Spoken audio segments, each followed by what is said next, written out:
बिस्मिल्लाहिर्रहमानिर्रहीम। अस्सलाम वालेकुम। मैं डॉक्टर राना मोइन। आज की जो हमारी वीडियो है, जैसा कि हमने आपको पिछली वीडियो में बताया था कि नेक्स्ट वीडियो हम बनाएंगे टूल्स को स्टेरलाइज़ करने का तरीका।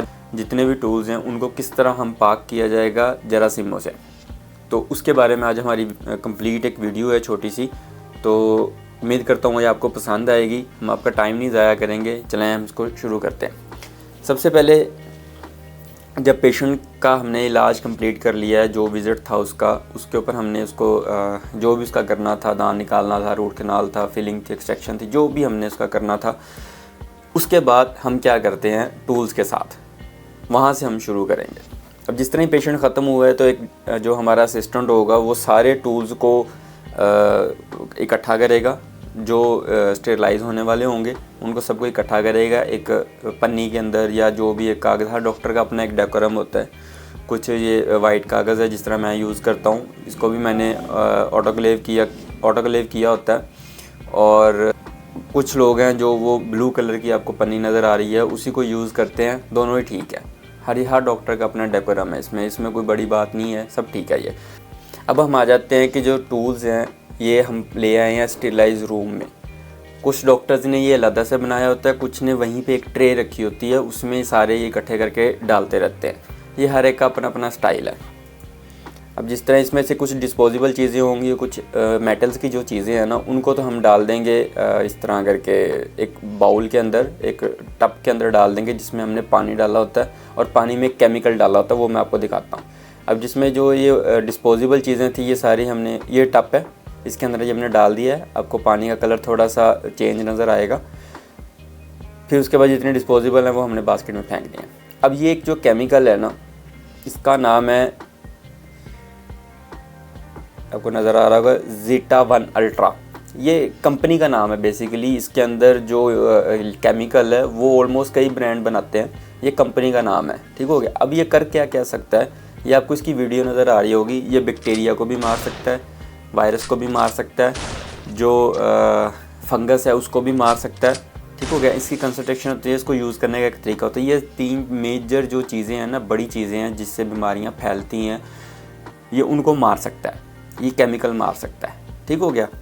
लेकिन अगर आप सोच रहे होंगे ये, अगर ये केमिकल ही सारा कुछ कर सकता है तो हम उसको ऑटोक्लेव क्यों करते हैं। ऑटोक्लेव एक मशीन का नाम है जिसमें एक स्पेसिफिक टेम्परेचर के ऊपर, स्पेसिफिक प्रेशर के ऊपर, ख़ास किस्म के टेम्परेचर और प्रेशर के ऊपर उसको गर्म किया जाता है टूल्स को। फिर जाके वो हमारी नज़र में साफ़ सुथरे हो जाते हैं, जरासीम से पाक हो जाते हैं। लेकिन अगर आप सोच रहे होंगे ये केमिकली अगर ये सारा कुछ कर देता है तो उसका हमें क्या फ़ायदा है, वो भी मैं आपको बताता हूँ। सबसे पहले जब हमने उसमें डाल दिया है, वो बास्केट जो टब था जिसके अंदर हमने केमिकल डाला हुआ था उसमें डाल दिया है। फिर जब उसमें ज़्यादा सारे इकट्ठे हो गए, 1 दिन बाद 2 दिन के बाद इकट्ठे हो गए टूल सारे, तो उनको असिस्टेंट फिर एक आम जो साबुन होता है ना, उससे इसको अच्छी तरह वॉश कर लेते हैं। इस पर कहीं ब्लड ना लगा रह गया हो या कोई ऐसी चीज़ है, उसको हम अच्छी तरह ये धो देते हैं। वॉश कर लिया, फिर उसके बाद ये एक पैकेट होता है, ये स्पेशल पैकेट होता है। इसके एक साइड पे शॉपर होता है और दूसरी साइड पे कागज़ होता है। जो इसका कागज़ होता है ना, वो सारी स्टीम जो बनती है उस मशीन के अंदर, वो सारी इस कागज़ के थ्रू उस औज़ार तक पहुंच जाती है। उसका टेम्परेचर इतना ज़्यादा होता है, 121 डिग्री ग्रेड से लेके 134 डिग्री ग्रेड तक होता है, जो अंदर से जरासीम की तो ऐसी तैसी कर देता है, ठीक हो गया। अब ये हम पैकेट में पहले इसलिए डालते हैं कि देखें, अगर हम इसको पहले पैकेट में डाले बगैर ही साफ़ कर लेंगे और जिस तरह ही हम बाहर निकालेंगे हमारे गंदे हाथ तो फिर लग गए उसको, ठीक हो गया, वो तो फिर गंदे हो गए। अब पता नहीं हमारे एक हाथ से जो असिस्टेंट है या डॉक्टर, उसके हाथ कहाँ लगे होंगे, उसने जूता सीधा किया होगा अपना, नमाज़ पढ़ के आया होगा, जाए नमाज पे हाथ रखे होंगे। हमारी नज़र में ये सारी चीज़ें ये कह लें कि गंदी हैं, नापाक नहीं है, गंदी हैं जरासीम के हवाले से, ठीक हो गया। अब हम जिस तरह ही हम आएंगे, उसको हमने बेध्यानी में हाथ लगा लिया, वो जो टूल्स हैं वो तो फिर गंदे हो गए हैं, औज़ार फिर गंदे हो गए हैं। तो इसलिए हम पहले पैकेट में डालते हैं, फिर इसको हम मशीन में डालते हैं। ये पैकेट स्पेशल होता है, ठीक हो गया। अब जिस तरह हमने इसमें डाला है, इसको हम अच्छी तरह सील लगा लेंगे। कुछ लोग सील यूज़ करते हैं और ये इस तरह सीलर यूज़ करते हैं, इसको रील मिलती है, इसको अपनी तरफ से कस्टमाइज़ काट के फिर उसमें डाल के यूज़ करते हैं। कुछ को ये सेल्फ सीलर होता है, मतलब उसमें स्टिकर लगा होता है, उसको वो खुद ही सील कर लेता है, मतलब उसमें मशीन की ज़रूरत नहीं पड़ती, वो बने बनाए होते हैं, ठीक हो गया। अब आपको ये पिक्चर नज़र आ रही होगी, इसके ऊपर आपको एक नज़र आएगा निशान, ये जो ब्लू स्पॉट है ना, जिस तरह इसके आगे भी लिखा हुआ है ब्लू स्पॉट के आगे, कि जिस तरह ही हम इसको एक स्पेसिफिक टेम्परेचर के ऊपर गर्म करेंगे ना, ये डार्क ग्रीन में कन्वर्ट हो जाता है। इसका मतलब है कि जो हमारी मशीन है उसने अपना काम पूरा कर लिया। अब हो सकता है कि मशीन में डाला, 15 मिनट बाद लाइट चली गई है, ठीक हो गया, गर्म तो एक दफ़ा हो गया था ना, लेकिन उसे साफ़ नहीं होता, ठीक हो गया। जब तक इसका कलर नहीं चेंज होता तो हम इसको समझते हैं कि ये ऑटोक्लेव नहीं हुआ। जब कलर चेंज होगा फिर हम समझेंगे ऑटोक्लेव हो गया इसका। इस तरह फिर हम ये सारे औज़ारों को हम इस तरह जोड़ लेंगे ट्रेज़ के अंदर, फिर हम इसको इस मशीन के अंदर डालेंगे।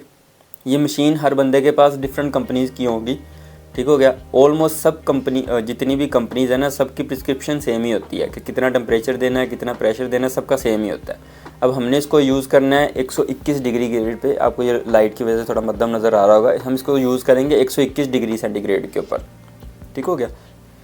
ये हमने स्टार्ट कर लिया इसको।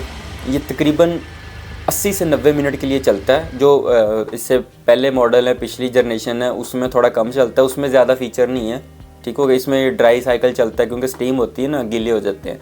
फिर उसके बाद एक ड्राई साइकिल चलता है, उसकी वजह से 15-20 मिनट ले जाता है। ये हर कंपनी, लेकिन बेसिक जो काम है ना, वो एक स्पेसिफिक टेम्परेचर 15-20 मिनट के लिए ही चलता है बस।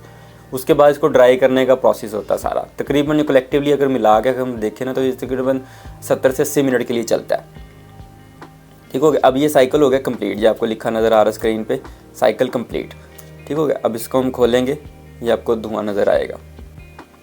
अभी आपको दिखा रहा हूँ कि ये जो हमने इस्तेमाल कर लिया है, पिक्चर के अंदर आपको नज़र आ रहा है, एक शॉपर है, जो हमने जो पैकेट है उसको हमने ऑटोक्लेव किया और एक को नहीं किया हुआ। अब दोनों में फ़र्क कहाँ पे आ रहा है? इस ब्लू स्पॉट के ऊपर। ये ग्रीन हो गया, वो ग्रीन नहीं हुआ। लगी समझ बात?